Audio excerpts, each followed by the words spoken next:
Alguns anos, ótimo. Então, como que nós estabeleceremos hoje aqui uma conexão entre a bancada científica, o que a ciência está planejando, o que está fazendo, e o que chega para nós no atendimento médico. O que isso pode modificar a nossa saúde ao nível de consultório, a nível de tratamento de pessoas, de grupos, de grandes empresas ou de pessoas em uma comunidade, ou como eu estou dizendo aqui, que eu vou começar esse ano, o trabalho com a comunidade, com as comunidades periféricas, que têm acesso a um tipo de alimentação processada muito complicado, que gera doença, que gera diabetes, que gera hipertensão, que gera câncer, e que a gente tem esses dados já são dados epidemiológicos que provam isso, ou seja, todo o nosso trabalho tem base científica.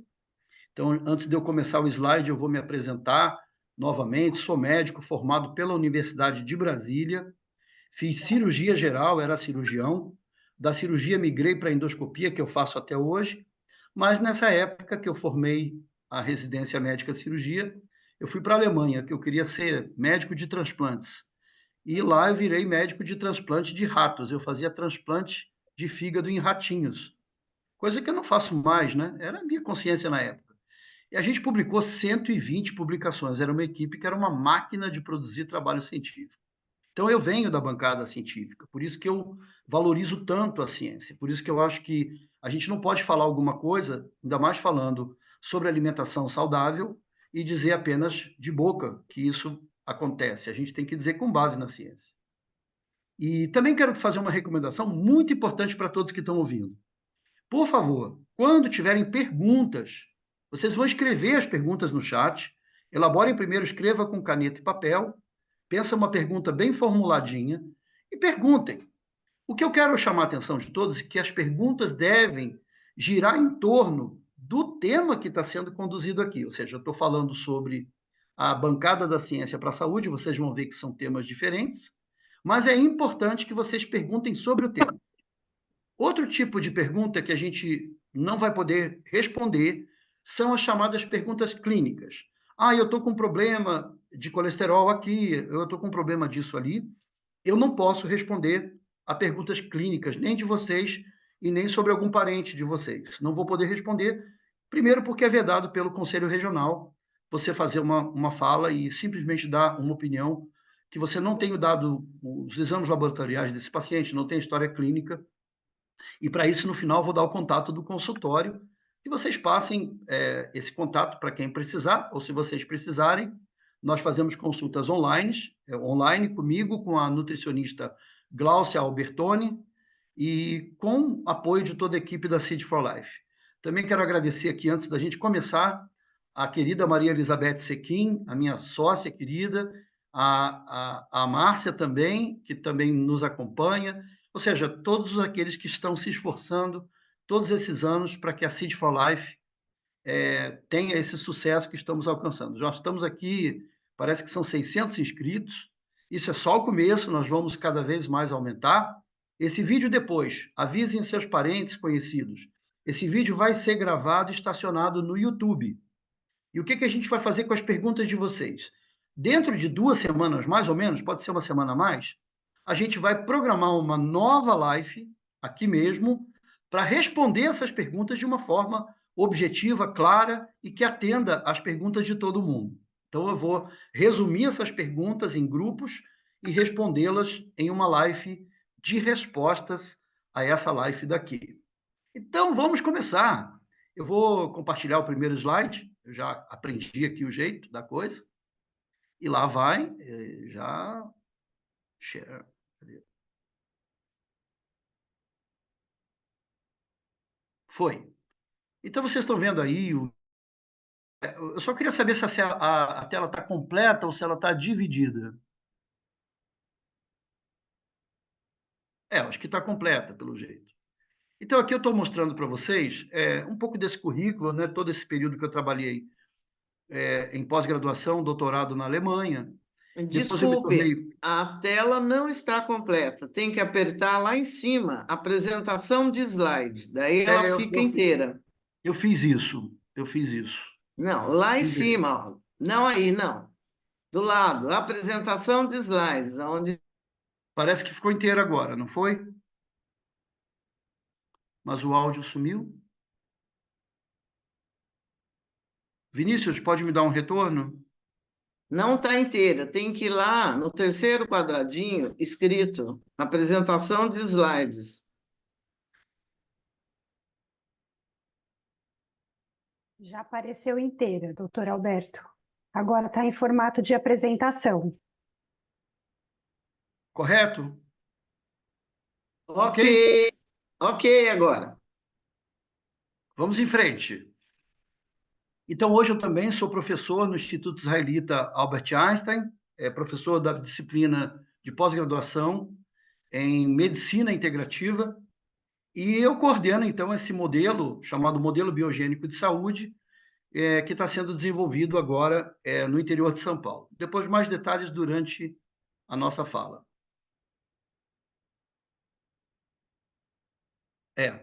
São dificuldades técnicas. Eu tentei passar o slide agora e ele não passou. Vamos ver de novo.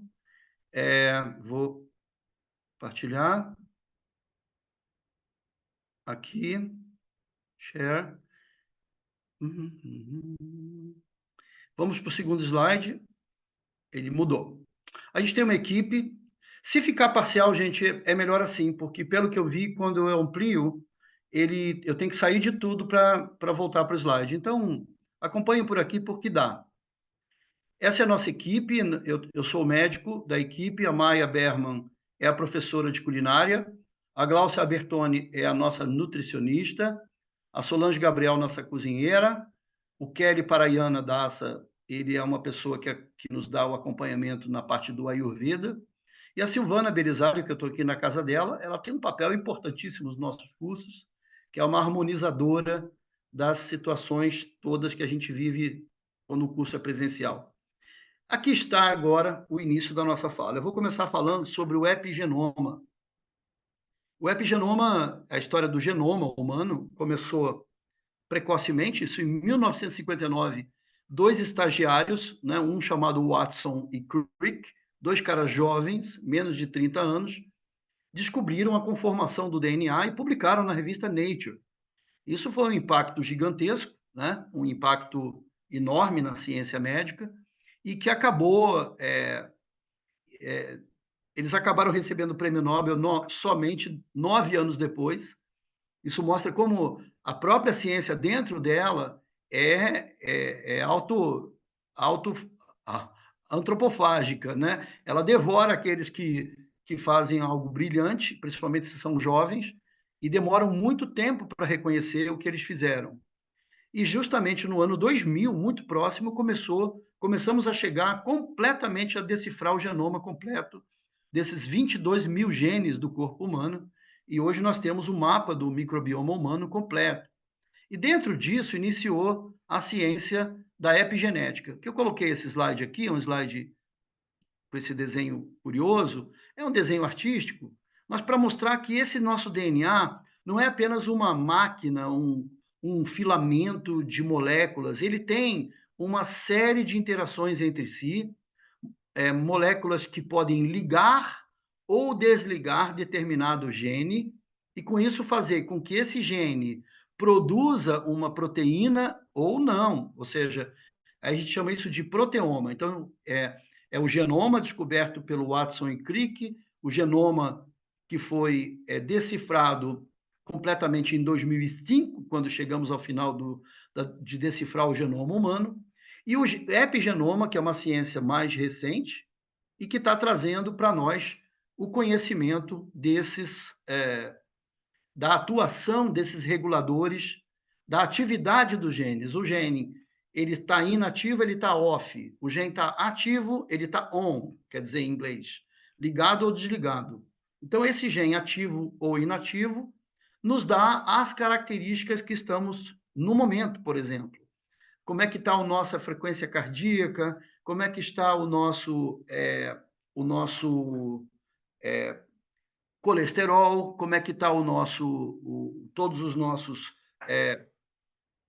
como é que está a nossa pele, por exemplo. Se você está na praia, você vai produzir melanina, porque o gene que produz a proteína melanina, ou seja, que produz as moléculas que vão formar a melanina, esse gene está ativo com a irradiação solar. Se você vai para uma região que não tem sol, esse gene estará inativo, ou seja, esse gene irá ser desligado e você vai ficar bem pálidozinho, bem branquinho. Então, na nossa própria vida, a gente pode ver quando um gene é ativado ou não. Agora, essa ativação ou não de genes, que a epigenética está estudando, ela pode mudar completamente o desenvolvimento da fisiologia de dois gêmeos idênticos. Né? Por exemplo, você tem um gêmeo idêntico que foi separado do outro na maternidade, um deles foi para uma casa onde a alimentação é muito pobre, muito ruim, e ele tem uma vida sedentária, ele vai ser um doente com 40, 50 anos. E o outro gêmeo idêntico, que foi para uma família com alimentação saudável, com hábitos de vida saudável, pratica caminhada, pratica atividade física, esse gêmeo vai ter, aos 40, 50 anos, vai ser um maratonista, vai ser uma pessoa em plena forma física e tendo origem na mesma genética. O que quer dizer isso? Durante o passar da vida, os genes que vão sendo ligados e desligados têm a ver com o funcionamento fisiológico do corpo. E o que isso, no final das contas, nos traz?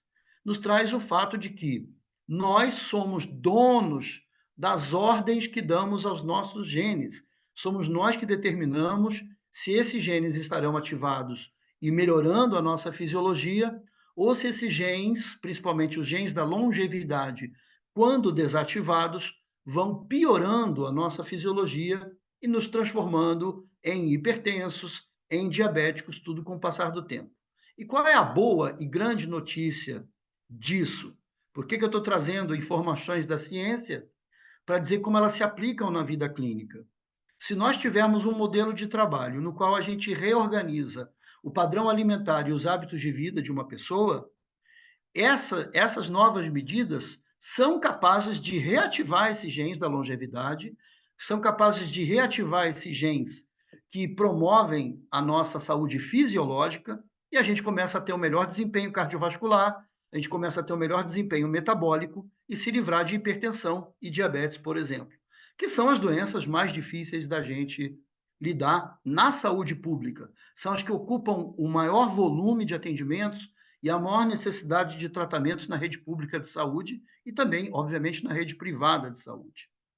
Nós também temos aqui uma imagem que nos traz a Darwin, com a teoria do desenvolvimento humano, mostrando que exatamente foram modificações epigenéticas sobre o genoma desse ancestral que está aí à esquerda, e como essas modificações, que os pelos vão desaparecendo, a estatura vai aumentando, o tom da pele vai mudando, a forma da cabeça, tudo isso, e a forma das extremidades, dos membros, da formação do movimento mais delicado que o homem atual tem em comparação com os precursores nossos, isso mostra que a atividade epigenética é, de fato, reguladora da nossa evolução. Então, esse slide resume isso, que são...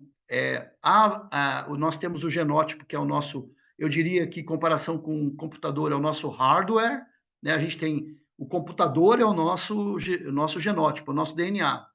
O software, que pode sendo atualizado, né, seria o nosso fenótipo e que é sujeito a essas variações de epigenética. Então, a gente tem as metilações, tem as mudanças nas histonas, eu não vou entrar em detalhe aqui hoje.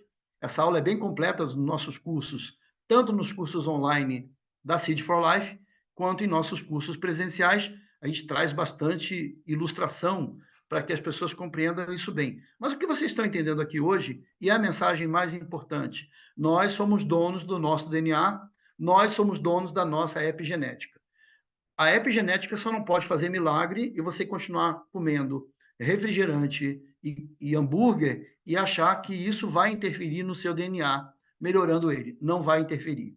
Nós vamos mostrar aqui que é uma alimentação baseada em plantas e é uma alimentação e uma vida mais equilibrada dos hábitos de vida que nos traz mudanças na epigenética.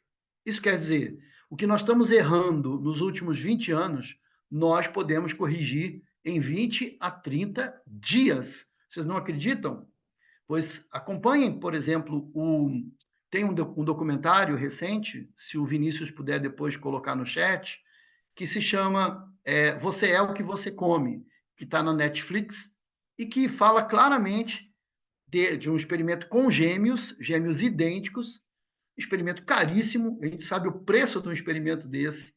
No Brasil seria inviável você ter financiamento para um estudo desses, que envolve uma equipe multidisciplinar, envolve exames caríssimos para serem realizados de genoma, de metaboloma, de tudo isso que eu estou falando aqui, e principalmente do microbioma intestinal, que eu falarei daqui a pouco, mas que mostram que esses gêmeos, em pouco tempo de estudo, é um estudo realizado em pouco tempo, esses gêmeos mostraram diferenças bioquímicas sensíveis após 2, 3, 4 semanas de estudo. E vamos seguir aqui. Essa última imagem aqui embaixo é uma piada, né? A gente saiu todo curvadinho do nosso ancestral, fomos ficando em pé, e agora a gente está todo mundo curvadinho de novo na frente do computador. É sempre bom um pouquinho de humor para a gente entender que a gente está voltando a ficar curvado de novo por causa desses aparelhinhos fantásticos que nos fazem ficar aqui na frente da tela algum tempo. Bom, aqui eu vou mostrar um estudo, porque esse estudo é muito importante, que ele mostra... o primeiro estudo sobre epigenética foi realizado em 2001, na Universidade de Wisconsin, na qual esse pesquisador, o Spindler, ele estudando os telômeros, que são essas estruturas... É claro que isso é uma imagem gráfica, né? Não é a realidade. Mas nessa imagem a gente vê que em vermelhinho, na ponta desses cromossomos, estão os telômeros, e é nele que estão os genes da longevidade. E ele estudando ratos e reduzindo em 50% a quantidade de ração que esses ratos comiam em ambiente de biotério, né, ambiente sedentário, vamos dizer assim, que ele fica numa caixinha apenas e só comendo. Ele percebeu que os ratinhos que reduziam em 50% a quantidade de ração tinham um aumento de 100% da idade, ou seja, eles dobravam a idade dos ratos que comiam à vontade, que comiam sem parar. E ele foi exatamente nesses telômeros e descobriu que o gene da longevidade nos ratos que comiam metade da ração estava extremamente ativado. Ou seja, os genes da longevidade estavam ativos em ratos que comiam menos. E os genes da longevidade estavam inativos em ratos que comiam demais. Então, primeira lição prática da nossa conversa hoje. Você está comendo todos os dias a sua dieta, seja ela qual for? Pense em redução dessa dieta, não pela metade, seria judiar de vocês, mas tenta reduzir 1/4 dessa dieta. É aquele velho aforismo antigo que vem de tempos da vovó da gente. Alguns diziam, saia da mesa de refeição com um pouquinho de fome.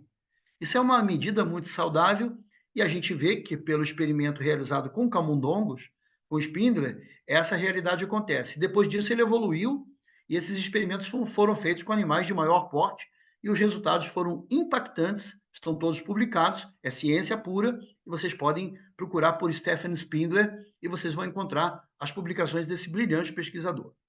E aqui eu tenho um dos artigos publicados nessa linha, que já são do Girtle e do Waterland, né? Já são um outro tipo de abordagem, pegando uma raça de ratinhos de laboratório que são amarelados, que são gordinhos, que têm tendência a comer muito e que têm tendência a desenvolver diabetes e hipertensão. Quando eles proliferam, geram uma nova prole, eles geram uma prole igualzinha. Agora, veja o detalhe desse experimento. Eles resolveram suplementar para esses ratinhos apenas vitamina B12, ácido fólico e colina. Ou seja, simplesmente variantes da vitamina B foram administrados como dieta em ratinhas que estavam aguardando a gestação. Ou seja, essas ratinhas recebendo a suplementação geraram uma prole de ratinhos originais, ou seja, os ratos ancestrais desses ratos que eram amarelados glutões com tendência a diabetes. E esses ratinhos amarronzados, mais magrinhos e não glutões, eles eram simplesmente o resultado de que... Por que os ratos eram desse jeito? Porque eles tinham genes que estavam bloqueados e por eles viverem em biotérios, ou seja, vivendo em lugares sedentários, eles não saíam dessa realidade. Apenas você suplementando algumas vitaminas do complexo B, você fez com que esses ratinhos tivessem, em uma geração apenas, essa mudança tão radical. Então, trazendo para vocês as informações do genoma e do epigenoma, que são informações que vêm da bancada da ciência, o que eu digo para vocês? Passem para as células de vocês, passem para o DNA de vocês as informações de uma nova vida. Adquiram novos hábitos de vida. Adquiram uma nova alimentação, uma alimentação baseada em plantas. Nossos cursos online aqui têm cursos de culinária, tem cursos de orientação em todos esses aspectos, nos quais eu entro em detalhe com tudo isso. Então, é muito importante vocês adquirirem esses cursos. Eles não são cursos apenas para vender, são cursos de entregar para vocês um conhecimento científico e um conhecimento cada vez mais embasado em ciência para que vocês apliquem na vida cotidiana de vocês. Eu vou explicar com maior detalhe aqui na frente. Mas vamos falar agora do meu querido mestre. Ele só nasceu há 2.400 anos atrás, mas assim mesmo, meu querido mestre é Hipócrates, o pai da medicina ocidental, e que dizia, já na sua ilha de Kos, na Grécia, quando recebia aqueles senadores totalmente doentes, que vinham de Atenas já doentes por conta de alimentação errada, de hábitos de vida errada, chegavam na ilha do mestre Hipócrates. Deixa eu beber uma aguinha.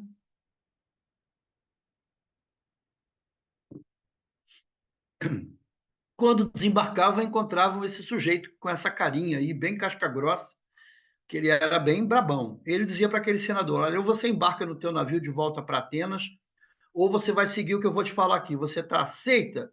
E a pessoa dizia, sim, então você vai fazer um cocô ali. Então ele mandava a pessoa fazer um cocô e depois ele ia lá e sentia mais ou menos o cheiro daquilo. Era o único recurso que ele tinha na época, porque ele só podia ver que uma pessoa estava com a sua microbiota intestinal alterada pelo odor que exalava. Da mesma maneira que nós hoje, a gente pisa num cocô de um cachorro, ou pisa num cocô de gato, a gente sabe aquele cheiro de apodrecido, aquela digestão putrefativa. Essa digestão é putrefativa pelo que você está comendo e pelo tipo de bactérias que está no teu intestino, produzindo uma digestão putrefativa. E se você pisar num cocô de ovelha, ou pisar num cocô de um cavalo, vai ficar um cheiro ruim, mas você nota claramente que é um cheiro fermentativo. Então, trata-se de uma digestão de vegetais e é uma digestão fermentativa. Cheira mal, mas não é podre. Então, veja só, um pai da medicina já analisava dessa maneira, bastante simples, mas, porém, sabia fazer isso com uma grande habilidade. Ele dizia para o senador, olha, como é? Teu corpo já está condenado. Né? Então, ele dizia para ele, olha, você vai mudar a tua dieta aqui agora, e ele via a mudança da pessoa. Se ele tivesse hoje, ele diria que nós somos o que são as nossas bactérias intestinais. Mas ele não tinha acesso nem a microscópio para saber o que era uma bactéria e muito menos para os recursos que a bancada da ciência nos traz hoje. E o que a bancada da ciência nos traz hoje? Ela nos traz o microbioma intestinal, que hoje é um exame que, inclusive, Gláucia e eu pedimos no consultório a alguns pacientes que estão com doenças inflamatórias, que estão com diabetes, que estão até com hipertensão, com doença cardiovascular. Dependendo, como é um exame caro, a gente pergunta para o paciente se ele está disposto a gastar R$700 e fazer um microbioma intestinal. Eu brinco dizendo que é o exame de fezes chique, que o exame de fezes comum custa R$15. Aquele que vê a ameba, que vê essas coisas que a gente vê nas fezes. Mas o exame microbioma, ele analisa o DNA das bactérias intestinais. E isso veio da bancada da ciência. Foi a genética aplicada aos micróbios que habitam o nosso intestino atualmente. Então, se nós temos micróbios no nosso intestino hoje, eles estão determinando a nossa saúde hoje. E se você muda o teu padrão de alimentação, obviamente, você vai mudar as colônias de bactérias que estão habitando o teu intestino. O nosso mestre Hipócrates já sabia disso há 2.400 anos atrás. Do mesmo jeito que eu falei no slide, no grupo anterior, que era o genoma e epigenoma, você vai achar muito mais informações nos nossos cursos, do qual, em uma hora, eu estou procurando resumir e explicar para vocês aqui uma parte daquilo que eu consigo explicar nas aulas mais dilatadas, né, de tempo. Então, veja só, o que esse slide fala é que o nosso microbioma chega a funcionar como se fosse um órgão, porque um órgão como o pâncreas produz insulina, todo mundo sabe, o fígado produz fatores imunes, todos os órgãos têm uma função. E a gente deve entender que essas bactérias que habitam o nosso intestino, elas também produzem proteínas, também produzem mediadores inflamatórios, também produzem mediadores da imunidade, também produzem precursores de neurotransmissores cerebrais, ou seja, elas são um órgão e um órgão complexo. Então, como é um órgão móvel, né? Ou seja, o bolo alimentar, que se transforma em bolo fecal, que está dentro dos nossos intestinos, é muito dinâmico, porque a cada dia você tem alimentação e a cada alimento que você come, você interfere nesse microbioma. É óbvio que o microbioma é estável e ele também tem a memória de tudo que comemos e de tudo que fizemos, de quantos tratamentos antibióticos fomos submetidos desde a nossa infância. Está tudo guardado ali no microbioma e cada microbioma humano é tão individual quanto a sua própria impressão digital. Ou seja, só você vai ter esse microbioma.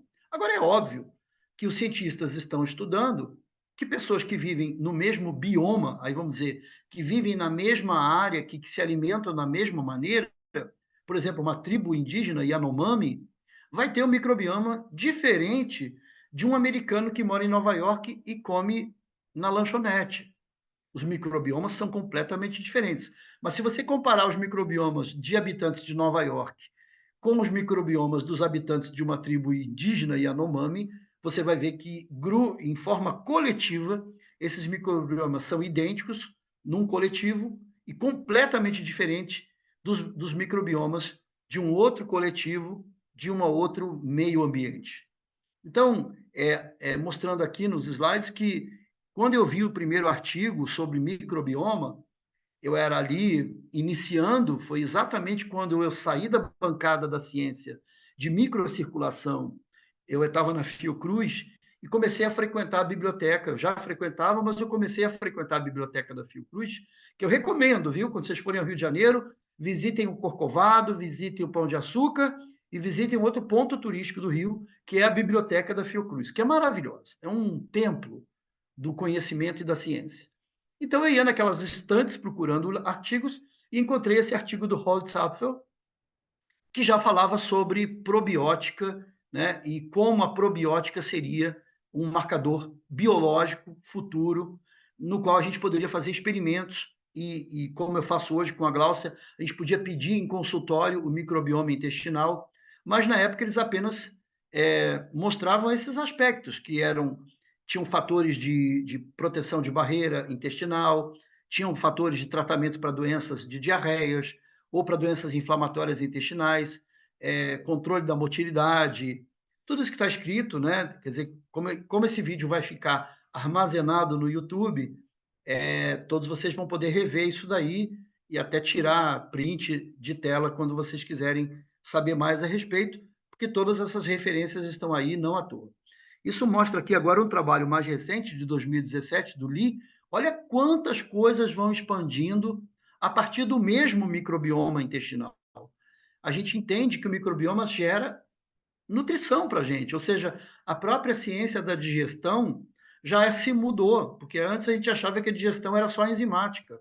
Hoje, a gente não pode mais falar em digestão sem envolver bactéria intestinal. As bactérias intestinais são fundamentais na digestão, na produção de substâncias disponíveis para o nosso corpo. Essas bactérias, transformam vitaminas inativas em vitaminas ativas e biodisponíveis para nossa utilização. Produzem enzimas essenciais para o funcionamento celular, ou seja, a beta-galactosidase é produzida por bactérias intestinais. Se você retira o intestino de uma pessoa, você pode manter essa pessoa nutrida com nutrição parenteral, mas ela vai definhar e vai ir a óbito, ela não vai suportar a nutrição parenteral, porque ela não tem bactérias intestinais produzindo beta-galactosidase. Para ter ideia da importância da microbiota intestinal na nossa vida. A gente simplesmente definha se a gente não tiver microbiota intestinal. O sistema imune desaparece, o sistema, todos os fatores tróficos de funcionamento de todos os órgãos corporais deixam de existir e a gente começa a definhar literalmente. Mudança nos níveis de colesterol, que eu vou mostrar mais adiante, né? Como interfere também nas placas de ateroma, tem interferência na depressão, na ansiedade, no sistema imune, no diabetes, na obesidade e até na redução de manifestações do fígado, né? Tudo isso é do nosso intestino e é comprovado cientificamente das bancadas de pesquisa. E aqui a gente vê uma revista chamada Gut Microbes, que são os micróbios intestinais. Isso é uma revista científica. E é hoje uma das revistas científicas que mais recebe artigos que vêm das bancadas de laboratórios do mundo inteiro. Todo mundo quer publicar na Gut Microbes, que quer dizer micróbios do intestino humano. Não é nem intestino dos animais, é micróbio intestinal. Ou seja, a coisa tomou proporção de revista científica, de publicações constantes, mensais, semanais, sendo publicadas nessa revista. É muito importante esse tópico. E por que ele é importante? Porque já existem empresas do ramo farmacêutico que investem na chamada farmabiótica e que querem colocar num comprimido, o que eu discordo, aquilo que a gente pode receber com uma alimentação saudável. Se você tiver uma alimentação predominantemente vegetal, cozida ou crua, ou equalitária, e mesmo que tenha um pouco de animal, de proteína animal nessa dieta, você pode manter uma microbiota intestinal totalmente sadia e melhorar os seus problemas de saúde. Lembra que eu falei do epigenoma, que a gente pode mandar nele? Nós temos também o comando, nós podemos enviar os nossos estímulos para uma mudança das colônias das nossas bactérias intestinais. Essa revista é uma revista de economia, bem conhecida, a da Economist, uma revista inglesa, e que a capa dela mostra que os micróbios fizeram o homem. Tem uma citação bíblica, né? God maketh man, aí eles fizeram lá. E os micróbios fizeram o homem, não Deus, né? Então, ali está o homem feito por micróbios na capa, mostrando o interesse do âmbito econômico, do âmbito de corporações que estão interessadas em transformar o tema da probiótica em coisa de cápsula, o que não é a nossa ideia. A gente quer que a pessoa tenha o entendimento do seu bioma, que ela olhe para dentro de si mesma. Então, esse bonequinho que está desenhado aí, ele é muito gráfico. Eu gosto que os artistas conseguem passar informações, às vezes, melhores que os cientistas. Então, o cientista mostra um monte de tabela e número que você não entende. E o artista não. Ele colocou aqui um cara olhando para dentro dele, com uma lupa, olhando o bioma dele, que está equilibrado, que tem diversidade dentro desse bioma, que tem diferentes bactérias, que tem um equilíbrio dessa diversidade, e aí funciona perfeitamente. Já o seguinte, e normalmente quando eu dou uma aula eu digo, você é como oftalmologista, né? Você prefere ser assim ou assim? Assim ou assim? Então, esse caso daqui é o cara que vai lá na banca ali, no lanche, né? E pede um lanche e o X tudo, você me dá o que tiver aí, e toma um refrigerante e joga para dentro isso. Ele nem tem a lupa para olhar para dentro dele, ele tem um buraquinho onde entra esse alimento, e essa é o bioma que ele guarda dentro dele, um bioma distópico, um bioma agressivo, inflamatório, produtor de substâncias que vão causar doenças nele mesmo. É um microbioma intestinal doente e que é abastecido diariamente por um padrão nutricional que gera esse microbioma. Então, novamente, o oftalmologista, você prefere esse ou você prefere esse? Escolha, é você que tem a escolha, é você quem vai tomar essa decisão, é você quem vai decidir que amanhã você vai na feira, você vai comprar cenoura, vai comprar brócolis, couve-flor, vai assistir as nossas receitas que tem aí disponíveis na nossa plataforma, vai procurar uma alimentação melhor e vai mudar o seu microbioma intestinal. E aqui mostrando uma imagem que eu não vou entrar em detalhes, mas é publicada na Gut Microbes, um estudo muito bom, e que cada coluninha dessas, para vocês terem uma ideia, é a distribuição de bactérias por cada indivíduo. Cada coluna é um indivíduo. Então, para vocês verem qual é a diferença de microbioma intestinal de um indivíduo para o outro, né? Você tem aí de A a N, a T, a letra T, você tem aí uma quantidade de pessoas e você vai encontrar esse padrão em tudo que você fizer. Essa outra imagem mostra Basta me lembrar a setinha verde, que é o sinal verde, e a setinha vermelha, que é o sinal vermelho. Se você tiver teu intestino habitado por bactérias que estão ali mencionadas na setinha verde, você vai ter uma proteção da tua mucosa gástrica e você não vai ter sintomas inflamatórios. Se você tiver esse grupinho aí de baixo, essa turminha é muito braba, é uma turminha que agride a mucosa intestinal, que mostra na setinha vermelha, essa produção de citoquinas inflamatórias, que acontece no nível da barreira intestinal, ela vai se amplificar no teu fígado. E teu fígado vai jogar para o corpo todo citoquinas inflamatórias, mediadores inflamatórios, que vão causar manifestações inflamatórias. Ah, mas eu tenho diabetes, o diabetes não é inflamatório. O quê? O diabetes é uma doença 100% inflamatória. Mas eu tenho pressão alta, eu tenho colesterol no vaso. Você sabia que toda a adesão do colesterol no vaso é determinada por mediadores inflamatórios? Então, tudo que está acontecendo no seu intestino, através de mediadores inflamatórios, se refletirá tanto na sua economia da microcirculação, que afeta o diabético, assim como na sua economia dos vasos que nutrem seu coração, fazendo com que você tenha placas de colesterol. Então, todo esse processo pode ser revertido? É claro que pode ser revertido, e é isso que os cientistas de hoje estão conseguindo comprovar. Vou mostrar um artigo mais na frente para comprovar isso. Apenas um artigo, são milhares. Então, como eu estou dizendo a conexão entre ciência e saúde, vamos falar desses artigos apenas como exemplo. E aqui está mostrando que até a microbiota que está no intestino da mãe é capaz de produzir fatores que vão passar para o sangue da mãe, do sangue da mãe via placentária, passam para o sangue do feto que ela está gestando e vão desenvolver o sistema neurônio, o sistema neural dessa criança. Vão desenvolver o sistema imune dessa criança. Vão desenvolver o sistema cardiovascular dessa futura criança, desse feto, né? Então, é um feto que depende 100% dos nutrientes que chegam pelo sangue da mãe. E se essa mãe tiver uma microbiota ruim, ela vai gerar fatores ruins para o feto. Se ela tiver uma microbiota boa, ela vai gerar um feto extremamente saudável e com todos os seus sistemas desenvolvidos já no momento do nascimento. E aqui mostra aquela criança engatinhando, botando a mão no chão e querendo botar a mão na boca, né? A gente sabe que é um drama quando o bebê está engatinhando, ela pega qualquer porcaria do chão e põe na boca. Mas isso, se você pensar bem, lembrando lá do genoma, isso está no nosso hardware. Por que o bebezinho faz essa porcaria? Porque está no hardware dele pegar coisa do chão e botar na boca. Para quê? Para ele semear no intestino dele coisas, informações que estão no meio ambiente dele, bactérias. Então, é claro que isso não é para acontecer com um chiclete jogado no chão, ou com uma guimba de cigarro, ou com um cocô do cachorro. Não é bom que a criança faça isso.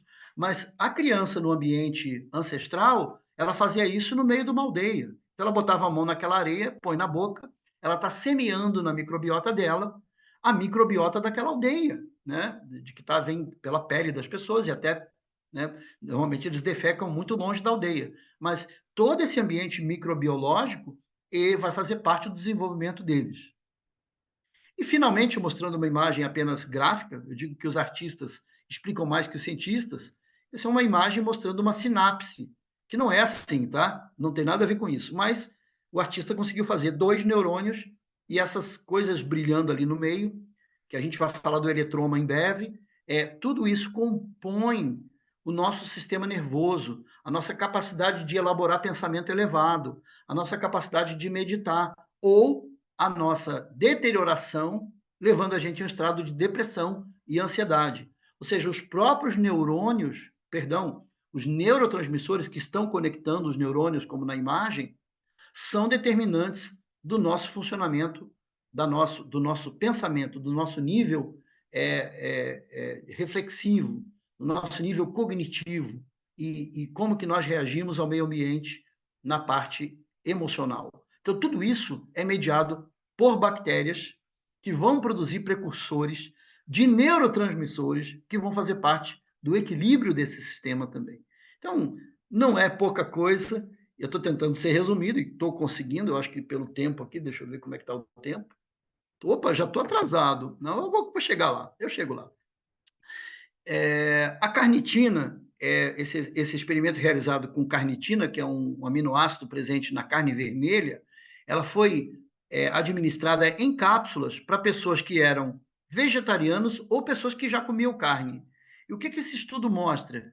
Que quando você dá a carnitina como cápsula, essa carnitina é digerida por bactérias intestinais, ela produz um componente, que é o temal, que está aqui, o intermediário, e esse componente, sim, facilita a deposição de colesterol na placa e cria uma placa ateromatosa, podendo obstruir artérias de todos os tipos no nosso corpo, não apenas a coronária, mas vocês sabem que isso acontece nas carótidas, nas artérias cerebral e em várias outras artérias. Eu brinco que acontece também na artéria do chamado principal órgão masculino. Como o segundo principal órgão masculino é o cérebro, vocês devem estar imaginando qual é o principal órgão masculino. Então, quando ocorre a deposição de placas de colesterol na artéria pudenda, né, a artéria que nutre os corpos cavernosos, a pessoa vai ter uma dificuldade do seu funcionamento sexual, porque ele tem placas de ateroma numa artéria cujo calibre é o equivalente ao calibre dessa caneta Bic aqui. Né? Você tem uma caneta Bic, imagina que esse é o calibre da artéria pudenda. Se uma pessoa tem depósitos de colesterol aí, não adianta ela tomar o comprimidinho azul, que não vai resolver, porque não vai haver a irrigação adequada. É bom que quando eu falo isso, os homens na mesma hora acordam e dizem, deixa eu ver o que esse médico está falando mesmo. Aí todo mundo quer saber. Mas então, o que explica esse experimento? Que só de fornecer esse aminoácido presente na carne vermelha, você faz com que pessoas... Aí você oferece para veganos, eles não transformam nesse mediador inflamatório. Os vegetarianos também não. Já os onívoros que comem carne vão ter a microbiota para digerir a L-carnitina e vão produzir esse fator inflamatório que vai favorecer a deposição de placas de colesterol. Então, tudo seria muito tranquilo se todo mundo saísse daqui e dissesse, então eu vou comer esse prato que está aqui, porque o doutor Alberto falou na aula que eu assisti ontem, é só preparar esse prato e começar a comer isso. E a gente, com nossos 20 anos de experiência, comecei aqui falando do meu bistrô na Lapa, no Rio de Janeiro, que gerou o nome do livro Lugar de Médico na Cozinha. Por que o médico tem que ir para a cozinha? Porque eu tenho que estar junto com vocês, orientando vocês, para ter vontade de comer esse prato. E por que a gente tem uma professora de culinária, uma nutricionista e uma cozinheira na nossa equipe? Porque a gente quer que você goste de comer isso. Porque no momento eu sei que você gosta de comer isso e eu sei que você gosta de comer isso. Teve gente fazendo aí que eu vi. Então parece muito tranquilo, mas se eu quero que você passe a comer dessa maneira, é muito importante que exista um acompanhamento, que exista uma forma da gente dizer, larga de comer essas coisas que você gosta tanto e mude o teu paladar. Então, você vai retirar o excesso de alimentos animais, você vai aumentar a quantidade de... vai tirar o excesso de gordura animal da dieta, você vai aumentar a quantidade de fibras, vai reduzir o consumo de açúcar, e se você não comer mais carne nenhuma proteína de origem animal, importante a suplementação da vitamina B12. Então, aí que entra a arte da medicina culinária. E a medicina culinária é um ramo recente da ciência médica e que é baseada na ciência dos alimentos, que aí tem todos os estudos em bioquímica, em biologia, em engenharia química, ou seja, para a medicina culinária se manifestar, não é necessário estabelecer toda uma grande quantidade de estudos em medicina culinária. Você só precisa trazer isso para as pessoas na forma de culinária, que é o quê? Culinária é arte. Ou seja, é o momento em que você introduz a arte da gastronomia, de ensinar as pessoas a usar uma faca, um ralador, um liquidificador, um processador, usar uma panela direito e fazer um prato.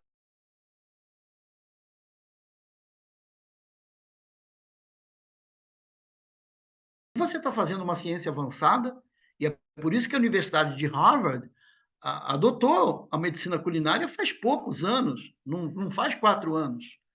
E eu comecei a medicina culinária em 2006. Está na hora de eu pedir meus direitos autorais para a Universidade de Harvard, vocês não acham? Porque eu antecipei bastante a medicina culinária aqui no Brasil. Então, já me roubaram o conceito, né? Só que eles são Harvard, né? Como é que eu vou conseguir isso? Eu estou brincando, obviamente, isso é uma coisa que acontece mesmo, a ciência está evoluindo e, finalmente, os grandes centros acadêmicos do mundo estão percebendo que se você transformar alimentos em coisas frequentes que a pessoa sabe fazer todo dia em casa, e aí que voltam nossos cursos online da Seed for Life e nossos cursos presenciais, nos quais a gente fica ali em volta da mesa com um monte de gente, fazendo comida gostosa, temperando essa comida, fazendo ela acontecer, fazendo pratos deliciosos, atraentes, saborosos, panificação, os chamados finger food, que são esses snacks, coisas que você come à tarde e que satisfazem teu paladar e te nutrem metabolicamente falando, e não apenas uma nutrição que é para o paladar. Plantas como a grama do trigo, que fazem com que você possa ter uma verdadeira farmácia dentro de casa, apenas aprendendo a plantar essa coisinha boba que qualquer um pode aprender. E aí, finalmente, eu finalizo esse bloco da medicina culinária e do microbioma, mostrando para vocês, concluindo esse bloco, dizendo para vocês, está na mão de vocês, seja você um morador no bairro da Consolação, numa kitnet, ou você mora numa cobertura, ou você mora numa periferia, você pode, com elementos simples, mudar a regra dessa alimentação. Por isso que eu deixo a grama do trigo aqui no fim. Qualquer um pode comprar um saquinho de trigo e plantar a grama do trigo no apartamento da Consolação, na periferia, num deserto nutricional, como a gente chama, ou uma pessoa que é abastada. Qualquer um pode ter a grama do trigo em casa, qualquer um pode inserir isso na sua dieta, fazer um suco verde que contenha essa grama do trigo. É uma planta milagrosa e que sozinha mexe na tua epigenética, mexe no teu microbioma intestinal e mexe finalmente na tua própria saúde. É uma dica, lembrando que essa é uma planta sagrada, tá? Bom, e agora, o último bloco que eu prometi falar para vocês vem de uma publicação agora de fevereiro de 2023 da Sally Adel, né? Essa pesquisadora Adi. Ela simplesmente trouxe à tona algo que nós médicos conhecemos na fisiologia médica. A gente aprende na faculdade de medicina que nossos corpos são elétricos. Tá? Por que a gente faz um eletrocardiograma? Por que a gente faz um eletroencefalograma? A gente põe eletrodos no cérebro, ou põe eletrodos no corpo, e de uma voltagem de 1 milivolt que aparece na pele, o que é um eletrocardiograma? É um aparelho amplificador desse sinal de 1 milivolt que consegue dizer quando o teu coração está emitindo um sinal de batimento, quando ele faz a pausa, quando ele volta a repolarizar, que se chama o momento em que os íons entram de novo na célula, a cada batimento cardíaco, e você consegue fazer um diagnóstico de fibrilação, um diagnóstico de arritmia cardíaca ou um diagnóstico de infarto agudo do miocárdio, apenas com base no exame feito medindo a eletricidade que está na pele da mão, né, do pulso. Né? Poxa, como é que você põe um negócio no pulso e mede a atividade e tem informações precisas do funcionamento desse coração, pela característica que nós temos de termos elétricos. Nosso corpo todo é elétrico. E não apenas é elétrico, mas nós conduzimos sinais elétricos que aceleram o funcionamento celular, melhoram o rendimento de órgãos diferentes e comunicam e harmonizam um órgão com o outro. Isso é engraçado porque nos aproxima até da medicina oriental, né? Dos meridianos, eles falam tanto desse negócio dos meridianos. Olha quantos elementos já existem e a gente, com a bancada da ciência, trazendo essas revelações, a gente começa a entender. Tudo no nosso corpo é elétrico. Né? Se você pensar que a gente é regido pelo sódio, pelo potássio, pelo cálcio, pelo magnésio, que são íons. Esses íons entram e saem das células, e ao entrarem e saírem das células, eles produzem sinais elétricos. E aqui nessa célula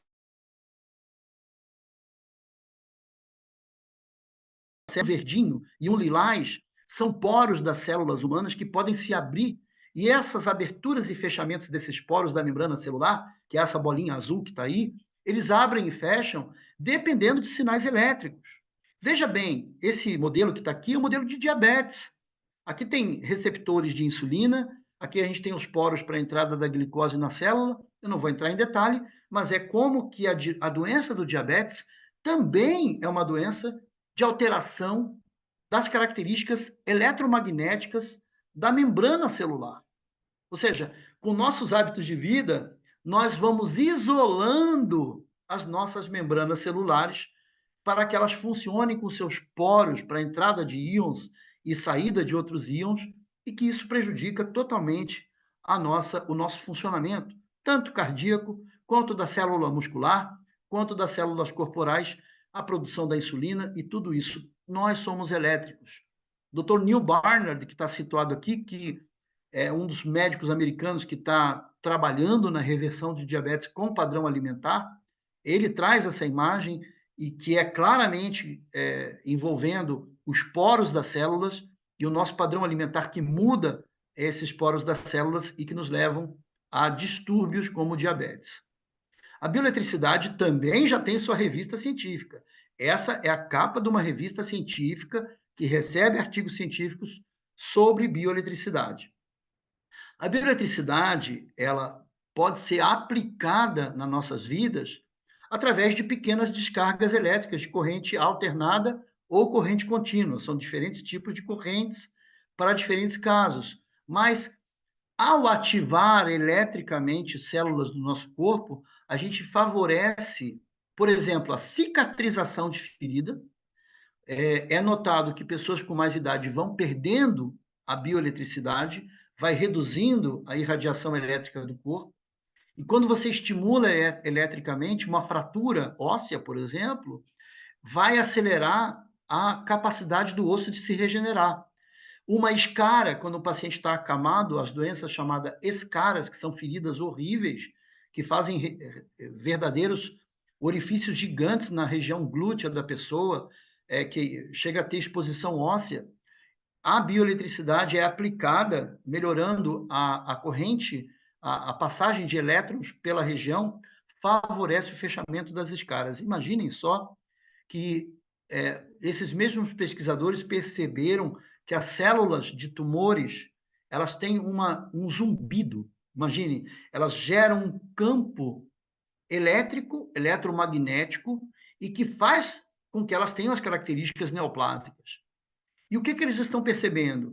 Que se você consegue ativar o corpo eletricamente no aspecto de ativação bem dosada, tudo na ordem dos milivolts. Não pensa que é enfiar o dedo na tomada.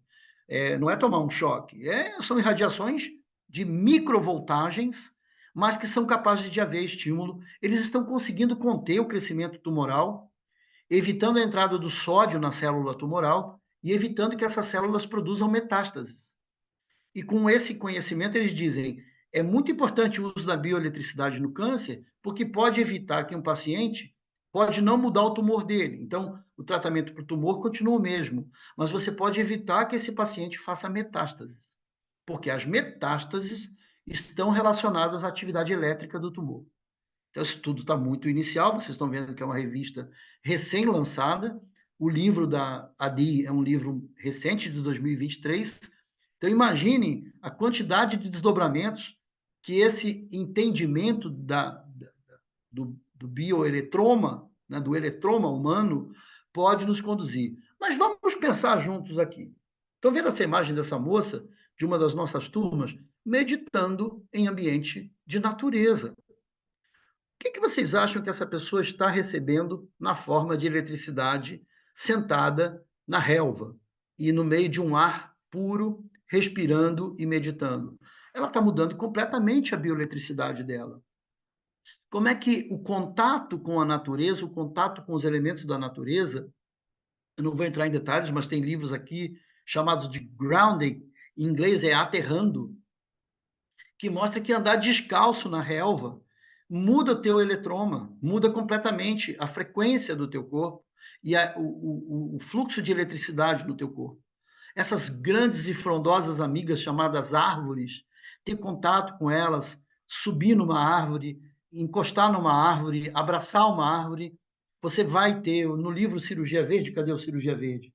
Logo no início do livro, eu abro com o capítulo Vida, deixa eu ver se eu acho a imagem aqui, e que mostra, fazendo até uma alusão a médicos que dizem que essa pessoa aí abraça a árvore. É como se abraçar a árvore fosse algo essa imagem está no livro Cirurgia Livre, mostrando que quando você abraça uma árvore, você está abraçando a frequência de um monte de raízes dessa árvore, que está dentro da terra, e a frequência de galhos que estão projetados para o céu.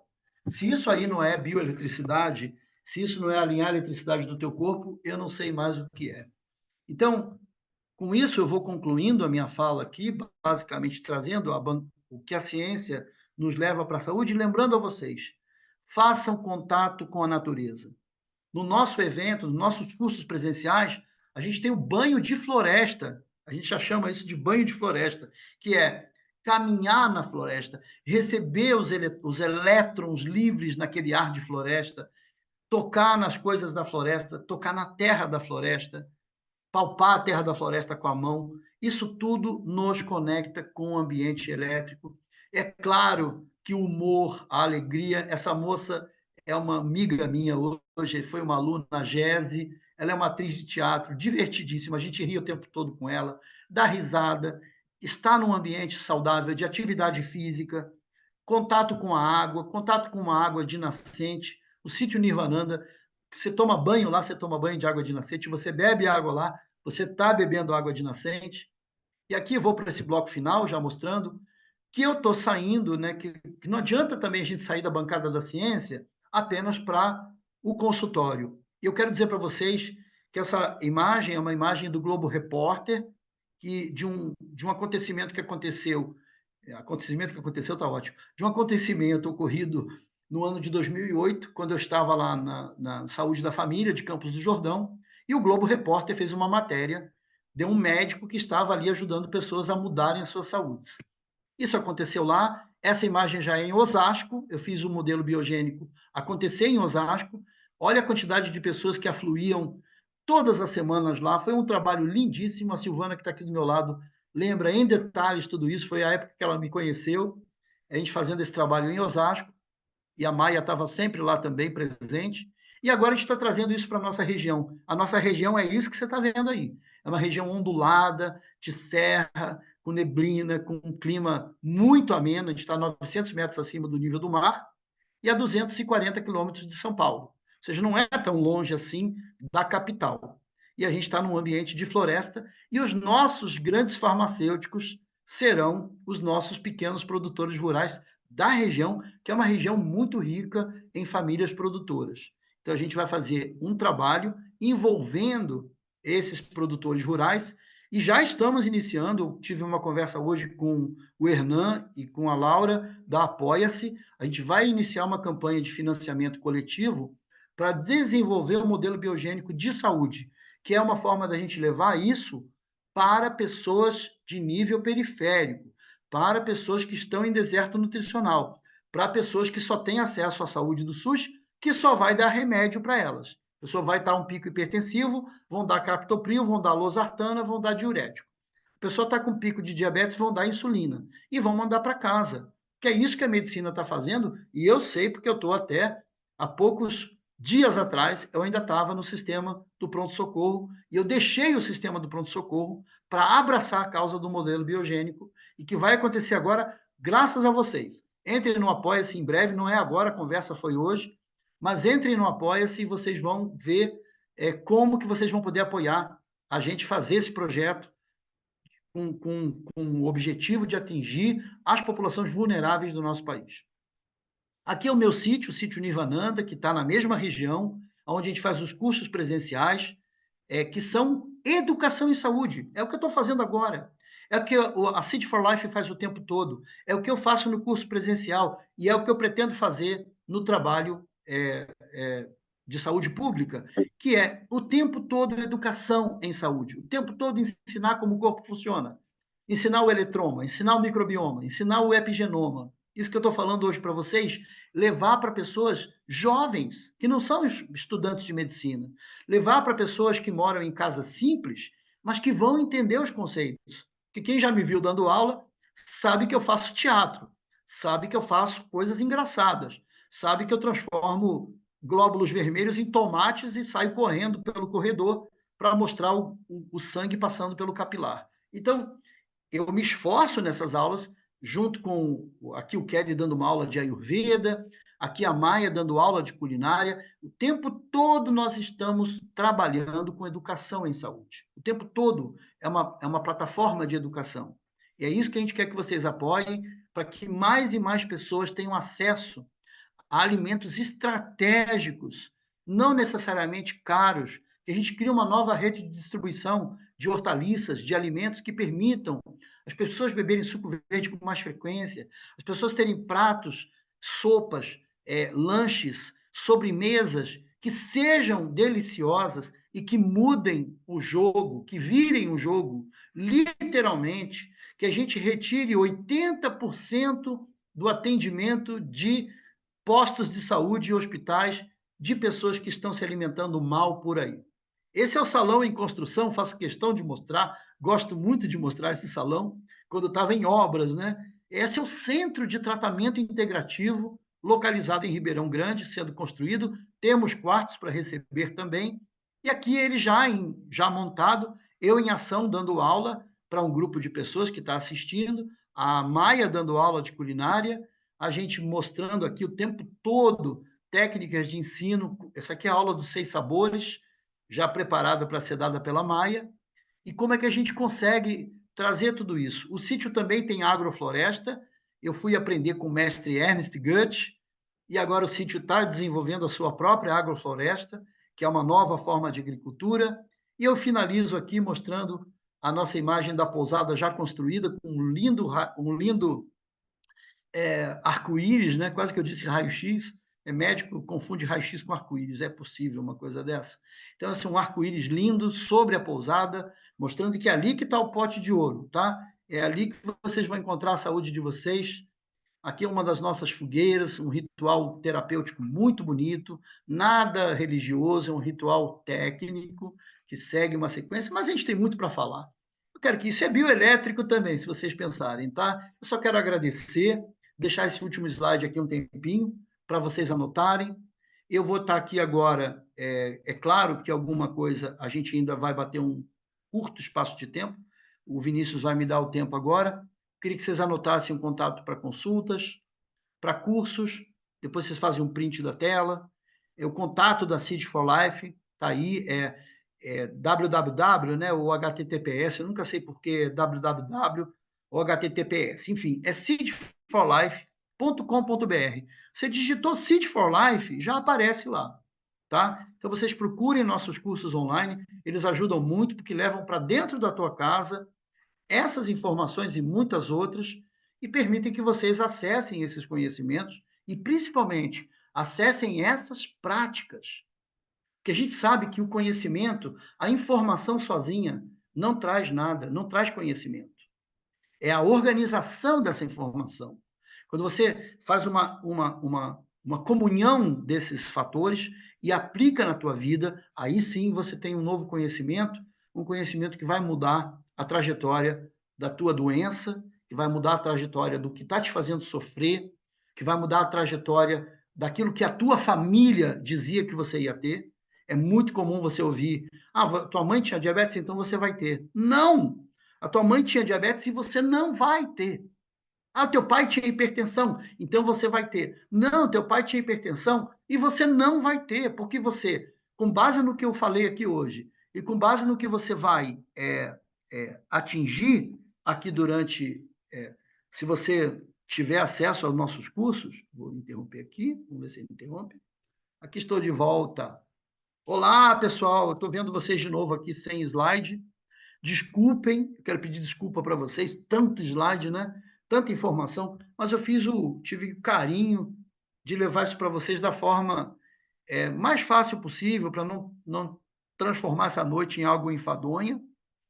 Deixa eu ver aqui, eu adoro ver, estão os elogios aí. Por favor, só elogios, tá? Não é o momento de eu ouvir críticas agora, não. Cadê? Quero ouvir mais elogio. Aqui saiu um que estava aqui.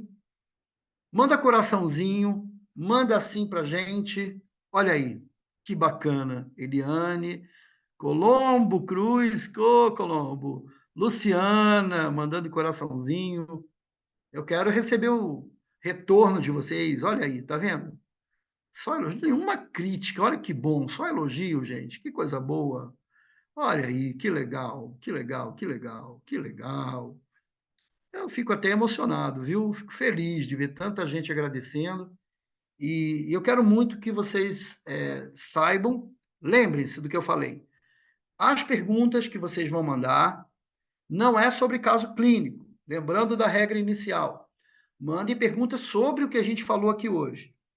Quem quiser pergunta sobre caso clínico, eu quero resultados de laboratório, eu quero história clínica, eu quero tudo isso.